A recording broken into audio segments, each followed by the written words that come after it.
আসসালামু আলাইকুম রহমতুল্লাহ। প্রিয় দর্শক, আপনার স্ক্রিনে একটা ছবি দেখতে পাচ্ছেন। ইসলামী ছাত্র শিবিরের ভাইয়ের হাতে একটা নাকি সূরা রামদা, এটাকে ছাত্র দলের ভাইয়েরা তাদের ভেরিফাইড ফেসবুক পেজে পোস্ট দিয়ে তারা শেয়ার করতেছে যে শিবিরের সন্ত্রাসীরা এভাবে অস্ত্র হাতে মহড়া দিয়েছে পাবনা ঈশ্বরদী কলেজের সামনে এবং ছাত্র দলের উপর হামলা করেছে।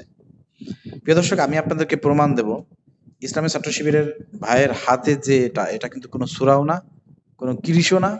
এটা জাস্ট একটা ইলেকট্রিক না, এটা আত্মরক্ষার জন্য একটা স্টিক। প্রিয় দর্শক, এটা আপনি ওই ইলেকট্রিক দোকানে পাবেন। যারা এই আত্মরক্ষার জন্য স্টিক বিক্রি করে আপনার স্ক্রিনে দেখতে পাচ্ছেন। প্রিয় দর্শক, আপনাদেরকে ভিডিও দেখাবো এবং এই এই শিবিরের কর্মীর যে ভিডিওটা, সেই ভিডিওটা আপনাদেরকে দেখাবো এবং আপনারা স্ক্রিনে দেখতে পাবেন। প্রিয় দর্শক, এটাকে তারা কিরিশ বলে, ছুরি বলে, রামদা বলে চালিয়ে যাচ্ছে। কিন্তু এই ভিডিওটা যদি আপনারা ভালো করে মনোযোগ সহকারে দেখেন প্রিয় দর্শক, ইসলামী ছাত্র শিবিরের এই ভাইয়ের হাতে এটা একটা স্টিক এরকম থাকে আত্মরক্ষার্থে।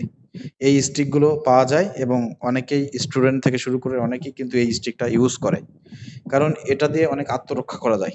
আলহামদুলিল্লাহ প্রিয় দর্শক, ইসলামী ছাত্র শিবিরের ভাইটা সচেতন এবং তিনি আত্মরক্ষাতে এটা তার কাছে রেখেছেন। আজকে সময় মতো এটা কাজে লাগছে।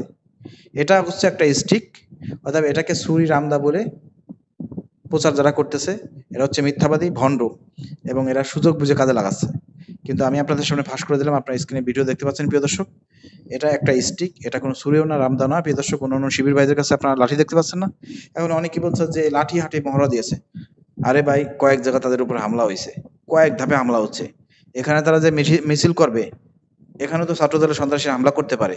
এর জন্য তারা পূর্ব প্রস্তুতি নিয়েছে। তারা লাঠি সোটা নিয়ে এসেছে যাতে হামলা হলে পারে প্রতিরক্ষা, নিজেদের আত্মরক্ষা যাতে করতে পারে, প্রতিরোধ যাতে গড়ে তুলতে পারে।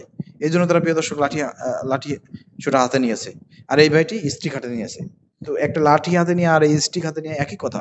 তো এখানে সূরা পাইলেন কোথায়? তবে এটা সম্পূর্ণ মিথ্যাচার, মানে একটা ছবি পাইছে সেটা নিয়ে অপপ্রচার করতেছে। কিন্তু যদি আপনারা ভালো করে খেয়াল করে দেখেন প্রিয় দর্শক, এটা সূরাও না, রামদানও না, এটা হচ্ছে একটা স্টিক। আশা করি বুঝতে পেরেছেন। প্রিয় দর্শক, ভিডিওটি শেয়ার করে সবাইকে দেখার সুযোগ করে দেন।